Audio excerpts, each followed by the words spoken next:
অনেকেই এরকম ভেবে থাকেন যে যাদের সুগার রয়েছে বা ডায়াবেটিক যারা পেশেন্ট তাদের জন্য ফল বিশেষ উপযোগী নয় বা ফল খাওয়া উচিত নয় তাদের। কিন্তু এই ধারণা একদমই সঠিক নয়। ফল তারা খেতেই পারে, কিন্তু তাদেরকে লো গ্লাইসেমিক ইন্ডেক্স যুক্ত ফলগুলো খেতে হবে। এই লো গ্লাইসেমিক ইন্ডেক্স জিনিসটা কি?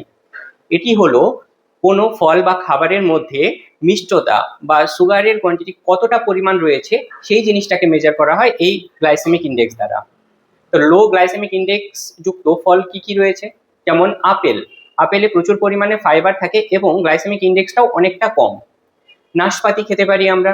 এবং লেবু জাতীয় যে সমস্ত ফলগুলো রয়েছে যেমন কমলা লেবু, মোসাম্বি লেবু বা পাতি লেবু।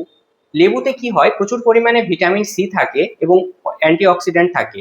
তার সাথে সাথে লেবু আমাদের শরীরে সুগারকে অ্যাবজর্ব অনেক ধীরে ধীরে করে। তো লেবু খাওয়াই যায়।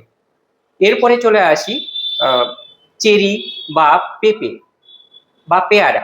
এইগুলো খুব সহজেই আমরা চারিপাশে আমাদের প্রতিদিন পেয়ে যাব। তো পেঁপে, পেয়ারা এগুলো প্রতিদিন আমরা খাবারে রাখতে পারি। এবং তার সাথে সাথে বেরি যেগুলো রয়েছে যেমন ব্লুবেরি বা স্ট্রবেরি বা ব্ল্যাকবেরি, এগুলো আমরা অ্যাড করতে পারি। তো সুগার হলে ফল খাওয়া নিষিদ্ধ নয়, ফল আপনারা খেতেই পারেন, কিন্তু লো গ্লাইসেমিক ইন্ডেক্স যুক্ত ফলগুলো খাওয়ার চেষ্টা করবেন। ধন্যবাদ, এবং চ্যানেলটি সাবস্ক্রাইব অবশ্যই করবেন এরকম ইনফরমেটিভ ভিডিও পেতে।